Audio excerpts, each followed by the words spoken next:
약속하면 안 지키는 사람이 있죠. 정말 짜증나는 사람입니다. 그래서 넌 왜 약속을 안 지키니? 하고 물어보면 약속이란 어기기 위해 있는 거야. 그러면서 뻔뻔하게 대답을 합니다. 너무 얄밉죠. 이 약속을 안 지키면 어려운 일들이 일어나잖아요. 경제적으로, 관계적으로, 여러 가지로 약속이 깨지면 어려운 일이 일어나요. 또 부끄럽기도 해요. 여러분도 약속을 했는데 상대방이 안 나와서 돌아설 때 그 발걸음이 부끄러우신 적이 있을 거예요. 저도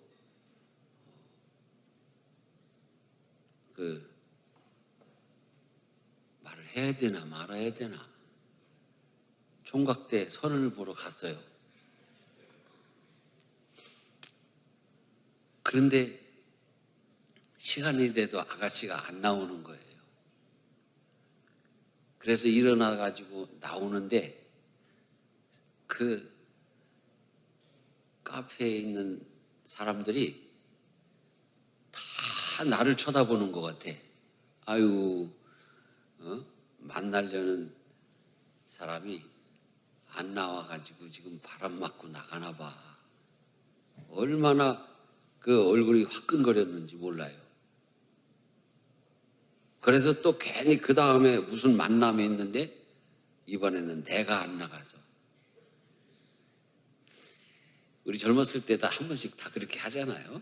그런데요, 참 이 약속은 지켜야 되는 거예요. 약속이란 지키기 위해서 있는 것입니다. 하나님께서 우리에게 하신 약속이 있습니다. 그것은 성경 말씀입니다. 성경을 영어로 테스트먼트라고 합니다. Old Testament, New Testament. 그럼 이 테스트먼트라는 의미는 증거를 강조하는 표현입니다. 지금은 우리가 성경 영문본을 보면은 Old Testament, New Testament 그렇게 되어 있지만요. 얼마 전까지만 해도 영문 표기를 커버넌트로 했어요. Old Covenant, New Covenant. 커버넌트라는 의미는 이 약속, 계약 이것을 더 강조하는 표현이에요. 그래서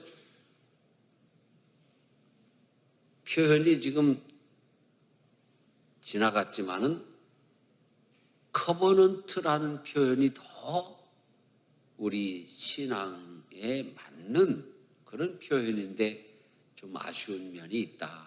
그런 생각을 가져봅니다. 여러분이 증거라고 하는 것은 테스트먼트는 커버넌트가 있어야 의미가 있는 거예요. 자, 예수님이 나를 위해서 십자가에 달려 돌아가셨다 하는 그 얘기가요. 나를 빼면 뭐가 됩니까? 증거입니다. 보편적인 증거가 되고 마는 거예요. 예수님이 십자가에 달려 돌아가셨대. 인류의 죄를 대속하기 위해서. 그런데 나를 위해서, 나를 구원하시기 위해서 십자가에 달려 돌아가셨다가 부활하셨대. 그러면 약속이 되는 것입니다. 커버넌트예요.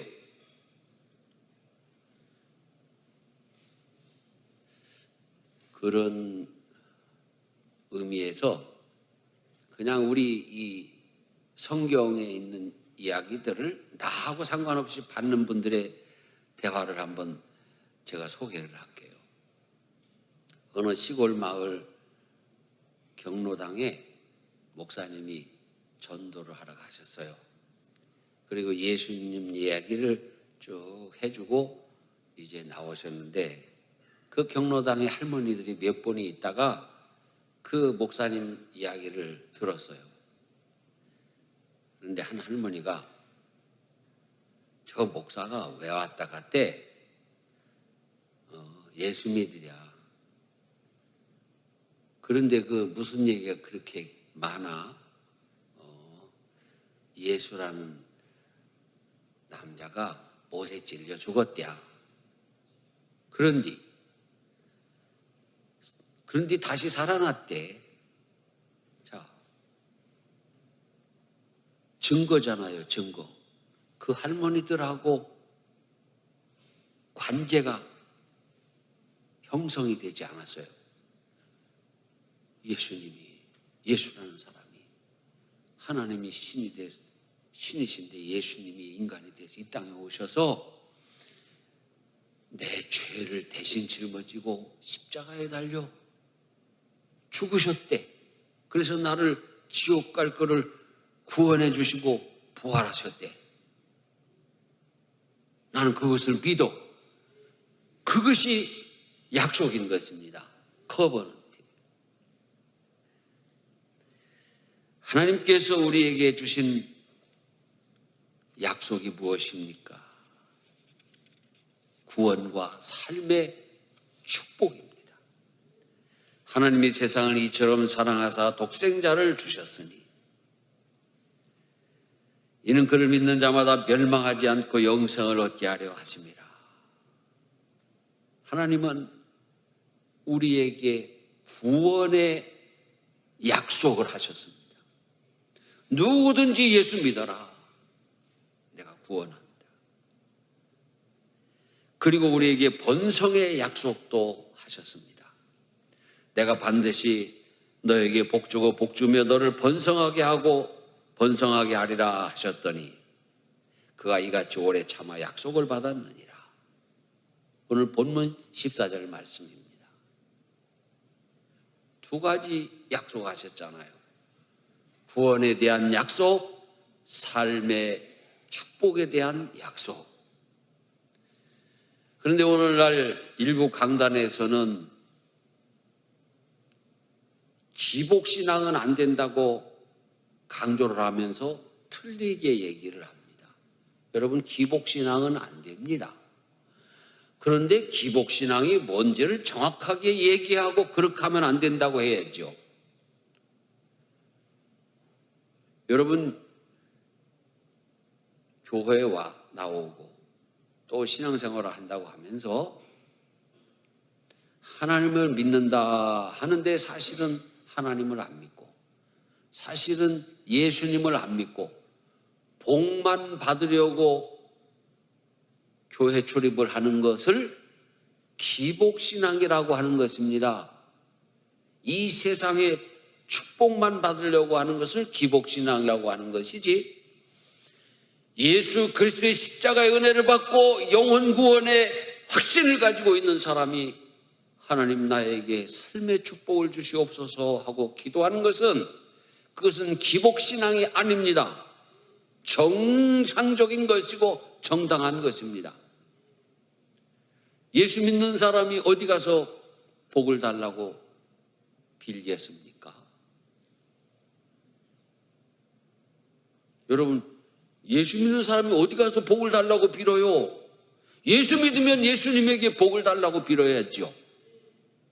자꾸 이상하게 얘기하니까 교회에서 하나님, 우리 아들이 지금 대학교 입시를 앞두고 공부하고 있는데 공부를 못하고 엉뚱한 고민에 빠져 있습니다. 하나님 도와주세요. 이 기도를 못하는 거예요. 기복신앙이라고 하니까. 예수의 이름으로 기도하면 기복이 아닌 줄 믿으시기 바랍니다. 그리고 예수 믿는 사람이 점치러도 가고 구타러도 가고 손금도 보고 사주도 보고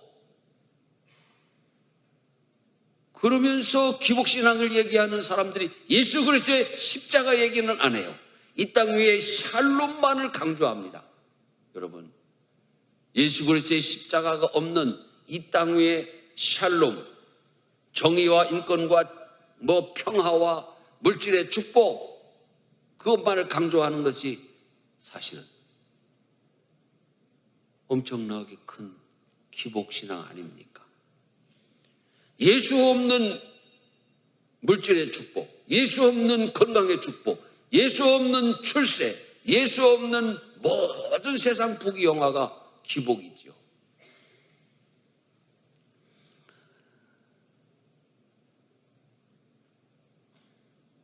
우리 하나님은 이 두 가지 복을 주시기 위해서, 구원의 축복과 삶의 축복을 주시기 위해서 약속하시고 보증까지 하셨습니다. 보증을 어떻게 하셨습니까? 자기 자신에게 했어요. 나보다 더 큰 이가 없다. 그러니 내가 어디다 대고 보증을 쓰겠느냐? 여러분, 우리가 보증한다면 더 작은 데다가 보증하지 않습니다. 우리가 은행에 가서 돈을 좀 빌릴래도, 자, 100만 원을 빌리려고 하는데 은행에서 50만 원어치 보증을 받습니까? 안 합니다. 그렇게 반드시 100만 원을 빌리려면은 뭐 150만 원이나 200만 원 정도의 보증을 내놓으라고 합니다. 그런데 하나님은 누구에게 보증을 내놓을 수 있는 분이 아니에요. 왜? 온 우주 만물 중에 가장 큰 분이시라. 하나님보다 위에 있는 분에게 보증을 붙일 수가 없어요. 그러니까 나는 나에게 보증을 한다. 오늘의 말씀입니다. 여러분, 우리가 이 세상에서 무엇을 좀 하려고 하면은 이 보증을 자꾸 세웁니다. 신용보증을 보기도 하지요. 우선 신용보증. 저도요, 한 달에 한 번 정도는 그게 어딘지 모르는데 장승천님의 이달 신용점수는 몇 점입니다. 이렇게 딱 와요. 그러면 되게 기분이 나빠요. 그래서 막 그걸 다 지웠어. 근데 또 딴 데서 또 와. 왜 그 신용 점수가 자꾸 들어올까요? 우리가 신용카드를 쓰는 거, 내가 먹고 사는 거, 어디 가서 돈을 좀 빼서 쓰는 거, 뭐 이런 거 저런 거 다 해서 그 자료들이 데이터화 돼가지고 그 신용 점수가 나오는 거잖아요.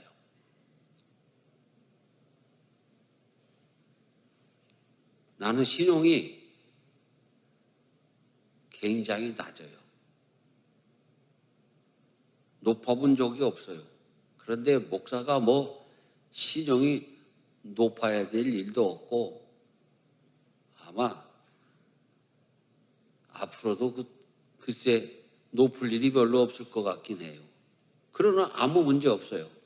나는요, 신용 보증보다 내게 더 위대하고 그 누구도 줄 수 없는 보증이 있습니다. 우리 주 예수 그리스도가 나의 보증인 줄 믿으시기 바랍니다. 그 보증 중에 제일 센 보증은 목숨을 담보로 내놓는 거예요. 그렇지 않습니까? 난 가진 것도 없고 신용도 별로 없는데 뭐 내놓을래? 나 내 생명을 가져가. 이게 제일 센 거잖아요. 하나님은 우리를 구원하시고 복 주신다는 약속을 보증하시기 위해서 그 생명을 그 십자가에서 담보로 내놨어요. 여러분을 살리려고. 그만하면 하나님, 우리 하나님 좋으신 하나님, 우리 예수님, 나의 구주 예수 그리스도 아닙니까? 하나님께서는 우리에게 삶의 축복을 주시기 위해서 맹세로 보증하면서 약속을 하셨습니다. 여러분, 하나님은 마귀와 약속하지 않으십니다. 어떤 약속도 마귀랑은 하지 않습니다. 하나님은 우상과도 약속하지 않습니다. 오직 하나님이 택하시는 자들에게 약속하십니다. 내가 너를 택하여 불렀다, 지명하여 불렀다 약속하십니다.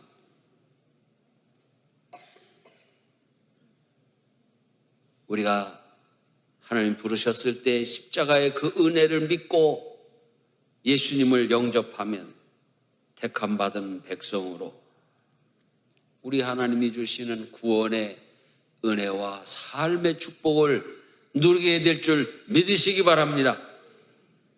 오직 하나님만이 복 주시는 하나님, 오직 우리 예수님만이 구원하시는 하나님, 오직 성령만이 우리를 도우시는 성령 하나님이신 줄 믿으십시다. 그러한 은혜를 하나님이 먼저 우리에게 다가오셔서 주셨습니다. 나는 아무것도 없는데, 한 것도 없는데, 공로도 없는데 우리에게 그 은혜를 주시겠다고 약속하시면서 조건을 달았습니다. 여러분, 하나님이 구원과 삶의 축복을 아무 조건 없이 아무에게나 주는 거 아니에요. 아무나 다 구원한다고 하는 것, 그 사람들은 다 이단이에요. 아무나 다 삶의 축복을 준다고 하는 사람들은 다 이단이에요. 하나님이 분명히 말씀하셨어요. 나를 믿는 자를 구원한다 그랬어요. 누구든지 주의 이름을 부르는 자는 구원을 얻으리라 그랬어요. 그리고 하나님은 우리에게 말씀하셨어요. 예수님도 말씀하셨어요. 나에게 구하라 그랬어요. 나에게 구하라. 오늘 우리에게도 말씀하셨지 않습니까? 내가 너를 복주고 복주고 번성하게 하고 번성하게 할 것이다 말씀하셨습니다. 다만 우리에게 조건이 무엇이냐? 나 외에는 다른 신을 섬기지 말아라. 우상과 귀신을 섬기지 말고 오직 나를 의지하고 예배하라고 말씀하셨습니다. 예수 그리스도의 십자가를 붙들어라. 그리하면 내가 너희를 구원하고 내가 너희에게 삶의 복을 내려줄 것이다. 이 약속의 성취를 맛보기 위해서 우리 성도들은 믿음으로 인내해야 합니다. 인내하면서 소망해야 됩니다. 주님만이 나의 소망이 있습니다. 하나님만이 나의 삶의 소망이 있습니다. 여러분, 요즘은 참 우리 주님의 재림이 더욱 기다려지는 그런 시대이기도 합니다. 이란 전쟁도 좀 빨리 끝나고 좀 이 풍파 많은 세상에 풍파도 좀 잠들었으면 좋겠는데 하나 끝나면 또 하나 생기고 하나 끝나면 또 하나 생기고 마치 파도가 치면은 그 다음 파도가 또 밀려오는 것처럼 그렇게 우리 인생에는 파도가 칩니다. 이 분요한 세상에서 우리는 주님이 재림하시면 참 좋겠다 하는 재림신앙을 우리가 다시 한번 일깨울 수 있기를 바랍니다. 그런데 주님이 오시기까지, 내가 주님 앞에 설 때까지 우리는 인내하면서 소망해야 돼요. 하나님을 바라보고 소망의 사람들이 되시기 바랍니다. 우리에게는 소망의 근거가 있습니다. 예수 그리스도의 부활의 소망입니다. 여러분, 세상에서 가장 강력한 사람이 누구입니까? 소망이 충만한 사람입니다. 그래서 고난당하면서도 웃는 사람이에요. 잠언에 보면은 죽은 사자보다 살아있는 개라고 하지 마세요. 그냥 강아지라고. 성경에는 진짜로 개라고 써 있어요. 죽은 사자보다 강아지가 더 낫다 그랬어요. 여러분, 소망이 충만한 사람이 세상을 이기는 거예요. 장사를 해도 세상을 이기는 사람이, 소망이 충만한 사람이 이기는 거예요.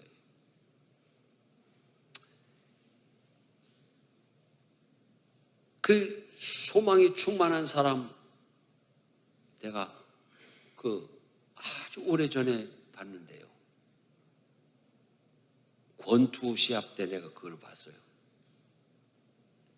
권투를 하는데 키는 작달막한데 어떻게 하다 권투 선수가 돼가지고 권투 시합을 하러 링 위에 올라갔는데 계속 맞는 거예요. 계속 맞아. 계속 맞아. 그런데요, 맞으면서 웃는 거예요.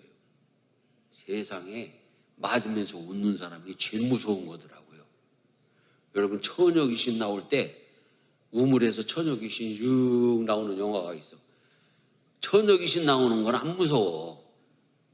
근데 뭐가 무서워요? 처녀 귀신이 나오면서 웃어봐요. 아이고, 소름 끼쳐요. 글쎄 라이트 레프트 막 맞으면서도 맞고 나서는 웃어.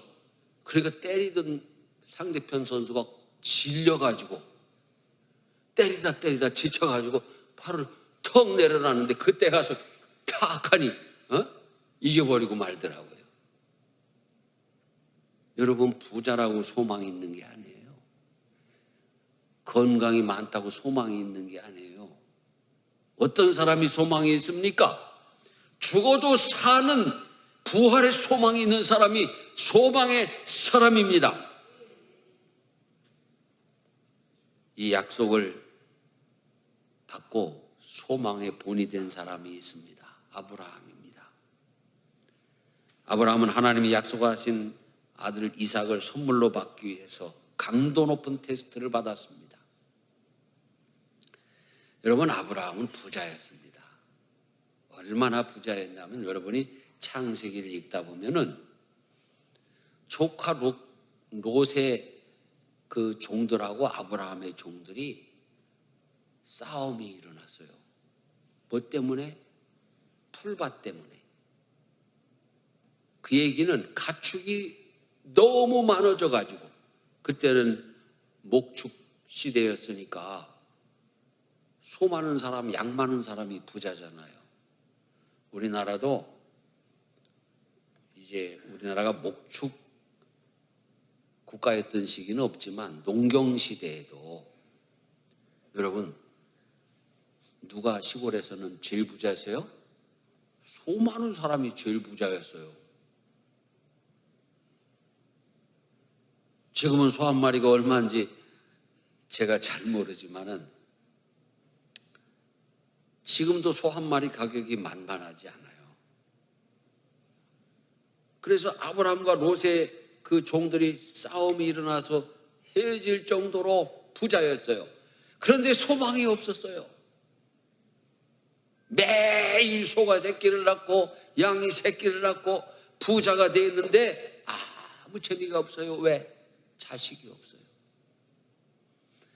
여러분, 자손의 축복은 그 창세기 때나 오늘이나 동일합니다. 하나님이 자식에 대한 축복을 약속하셨어요. 그런데 세계가 한때는, 우리나라도 한때는 자식에 대한 축복을 가볍게 여기고 성경은 틀린 면도 있어. 이런 적이 있어요. 그래서 어느 날부터 둘만 낳아 잘 기르자. 내가 둘만 낳아 잘 기르자고 하는 바람에 희생자예요. 나는 그냥 자식을 얼마나 좋아하는지 몰라요. 내 그 성정으로는 아이가 한 대여섯 명 있으면 좋겠어요. 그런데 둘만 낳아 잘 기르자고 할 때 목회를 시작을 했었어요. 그래서 그냥 둘만 낳아서 잘 기르자, 목회에 더 집중하자, 그러면서 단사를 했더니 아들 둘 나와가지고 요즘 내가 썰렁합니다. 네? 딸이 좀 나왔어야 되는데. 그런데요, 그 다음에 또 뭔 얘기가 나왔어요? 잘 키운 딸 하나, 열아들 안 부럽다 하면서 한 명만 낳으라고 강조를 하다가 지금 국가가 위기에 빠졌잖아요. 여러분, 세계 군사력 5위라고 떠드는데 그 전투기 조종할 사람 없고 그 K9 탱크 조종할 사람 없으면 그거 무슨 소용입니까? 여러분, 공장 잘 지어놨지요? 운영 잘해야 돼요. 공장을 치워버려야 될 정도로 대모하면 못 써요. 그런데 그 반도체 공장, 뭐 군수 공장, 잘 만들어 놨는데 일할 사람이 없어. 일할 사람이 없네요. 이제는요, 나라가 막 각 나라마다 막 그냥 출산 장려 정책을 하느라고 지금 정신이 하나도 없어요. 그래서 어떤 지자체는요, 아이 하나 나면요 몇 천만 원씩도 주고 그래요. 그렇다고 우리 교인들 중에 그리 이사 가면 안 됩니다. 그냥 여기 계셔도 하나님 채워주실 줄 믿으시기 바랍니다. 그런데요,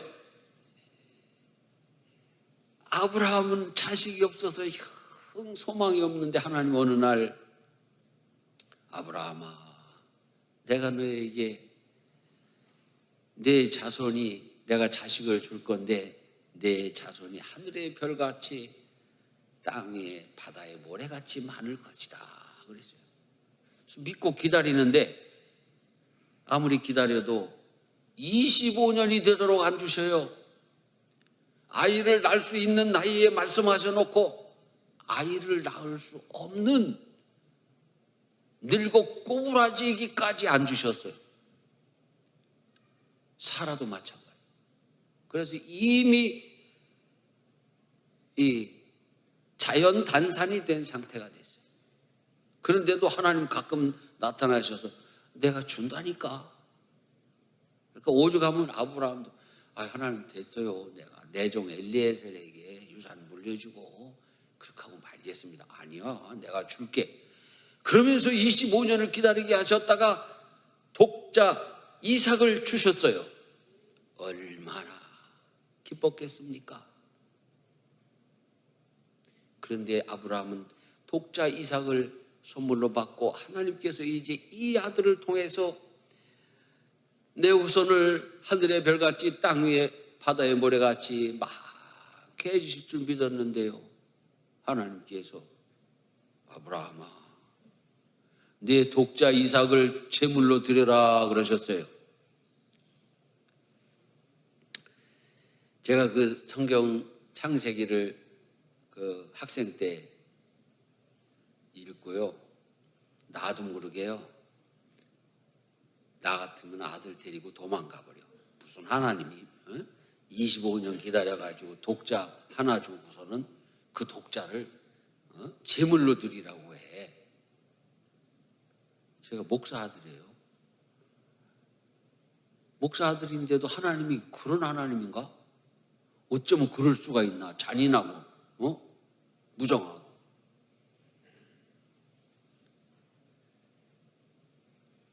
아브라함은 하나님이 약속하신 그 축복을 받기 위해서 강도 높은 테스트를 받았어요. 그 테스트는 무엇입니까? 기다림과 헌신. 여러분, 기다리는 것도 지루하고 고단하지 않습니까? 때로는 돈이 없어서 너무 고단하고, 때로는 건강이 안 따라줘서 고단하고, 때로는 인간관계가 얽혀져서 고단하고 지루하고, 사는 것도 죽겠는데, 숨쉬기도 힘들어 죽겠는데 하나님께서 아무개야, 너 예배당 와서 청소 좀 해라. 아무개야 너 주방 가서 설거지 좀 해라. 하나님 아버지, 나는 나 사는 것도 지금 벅찹니다. 그런데 무슨 나더러 청소를 하라고 합니까? 나더러 무슨 설거지를 하라고 합니까? 나 몰라요. 그럴 수 있죠. 여러분, 아브라함을 보시기 바랍니다. 헌신을 요구하고 계신 하나님, 그 고단한 삶 속에서도 헌신을 요구하시네요. 하겠습니다. 하나님 명령하시면 죽기까지 순종하겠습니다. 마음은 불편하고 삶이 고단하고 지루해도 하나님이 명령하신 그 일을 하는 거예요. 그때 하나님께서 반전을 시켜주시는 거예요. 복을 주시는 거예요. 아브라함이 모리아 산에 가서 이삭을 제물로 드리려고 칼을 높이 들었어요. 그 장면을 히브리서 기자는 무엇이라고 이야기한지 아십니까? 아브라함의 부활신앙이다 그랬어요. 내가 몸이 완전히 탄산해서 늙어 꼬부라졌는데도 하나님이 내 아내와 내 몸을 회복시켜 아들을 주신 하나님께서 내가 이 이삭을 제물로 드리면 하나님이 다시 내 아들을 살려주실 것이다, 그렇게 믿었다는 거예요. 부활신앙이 아니고는 그 장면을 해석할 수가 없는 거예요. 그때 하나님이 아브라함아 손을 멈춰라. 네가 나를 사랑하고 내게 순종하는 줄 내가 다 알았다. 그러면서 그 제단의 옆에 그 염소를 한 마리 갖다가 묶어 놓으셨잖아요. 수풀에 걸리게 해서 꼼짝 못하게 해서 그걸로 제사해라. 여러분, 아브라함은 25년을 기다려서 아들을 낳고 그 낳은 아들을 헌신하라고 했을 때에도 아브라함은 순종했습니다. 헌신이 필요합니다. 이 세상은요, 헌신하는 사람이 승리하는 세상입니다. 이 세상도. 믿음도 헌신하는 사람이 승리하는 것입니다. 장사를 해도 몸과 마음을 다 바쳐서 헌신하는 사람이 장사를 잘하는 거고요. 농사도 마찬가지고요. 무엇이든지 마찬가지예요. 제가 20년 전에 평화시장에 한번 나가서요. 새벽에 2시에 1시만 되면 평화시장이 문을 엽니다. 불빛이 광찬란한 도매상들이 문을 쫙 열고 사장님들이 앉아 계신데 저 복도 한 끝줄이에 가게도 없는 한 청년이 양말을 산더미처럼 싸놓고 막 떠들고 있는 거예요. 그러니까 지방에서 물건을 떼러온 이 옷가게 주인들이 말이에요. 그 도매상 가게들로 가던 발걸음을 멈추고 다 그리 갔어요. 나도 막 쫓아가 봤어요. 우리가 다 사람 모이면 왜 그런가 하고 쫓아가잖아요. 가봤더니 가게도 없는데 물건을 싸놨는데 양말을 잔뜩 싸놓고 양말을 아니 그 양말이 이건 안 늘어날 거예요. 그건 잘 늘어나대. 늙었다 쭈컸다 해가면서 이걸 신기만 하면은 부드럽고 편안하고 얼마나 좋은지 모른다고 그러고 그냥 양말을 하는데 온 몸과 마음을 다 바쳐서 떠들어대는 거예요. 저 가게에 있는 사장님들은 가만 오든지 말든지 하고서 앉아있고, 그럼 거기 옷 대러 온 사람들이 다 지방에서 다 이 의류에 대해서는 다 전문가들 아닙니까? 그런데도 그 청년이 막 그렇게 몸과 마음을 다해서 막 외치고 또 외치고 막 그러니까 다 한 군데씩 사갖고 가는 거예요. 순식간에 그걸 다 팔아치우고 가더라고요. 여러분, 우리가 하나님 앞에 구원의 은혜와 축복을 받으려면 아무리 고단해도 헌신하시는 성도들이 되시기 바랍니다. 헌신하면 하나님께서 복을 내려주시는 것입니다. 우리는 그렇게 할 수 있습니다. 왜요? 소망이 있잖아요. 소망이 있으면 하는 것입니다. 우리 하나님은 소망의 하나님입니다. 우리가 소망할 때 우리를 부끄럽지 않게 한다고 했습니다. 우리가 이 소망을 가지고 있는 것은 영혼의 닷 같다고 했습니다.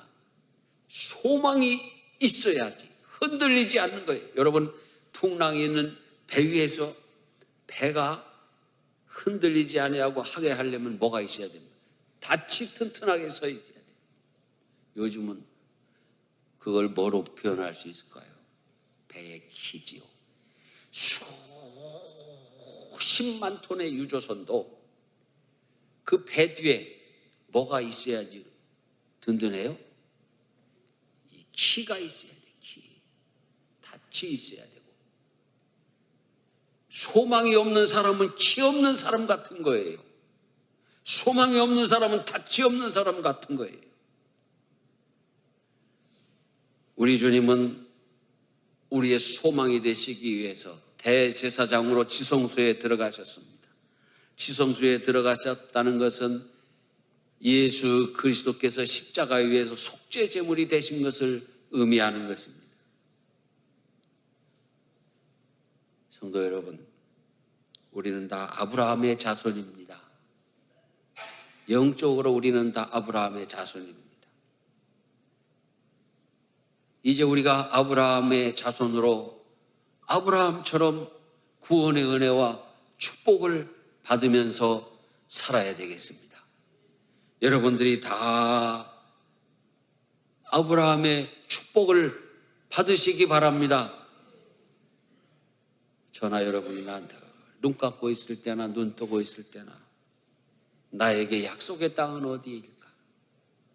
나의 구원과 삶의 축복은 어디에 있는 것일까? 서쪽으로 가면 있을까? 동쪽으로 가면 있을까? 그러나 여러분, 서쪽으로 가도 없고 동쪽으로 가도 없고 어디에 있습니까?